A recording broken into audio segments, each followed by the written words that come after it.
গতকালকের ব্লগে তোমরা দেখলে বাড়ির পুজো এবং পুজোর খাওয়া দাওয়া, আর আজ হচ্ছে পুজো সিরিজের লাস্ট ভিডিও। তাই সকালবেলা ঘুম থেকে উঠে সকলে মিলে শুরু করলাম এই বাসনপত্র মাঝামাঝি।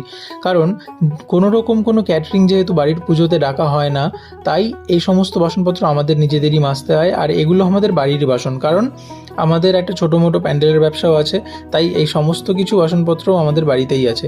আর এদিকে আস্তে আস্তে প্যান্ডেলের কাপড় চোপড় খোলাও শুরু হয়ে গেছে, কারণ পুজো তো শেষ।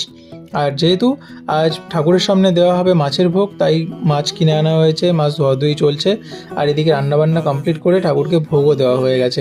এবার যখন সবাই খেতে বসবে, এই সমস্ত ভোগগুলো তুলে একসাথে মেখে সবাইকে অল্প অল্প করে প্রসাদ হিসেবে দেওয়া হবে। আর বলতে না বলতেই সকলে খাওয়া দাওয়া করতে বসেও গেছে। আর আজকে দেখা করাবো এমন একজনের সাথে যাকে ছাড়া আমাদের বাড়ির যে কোনো কাজ অসম্পূর্ণ।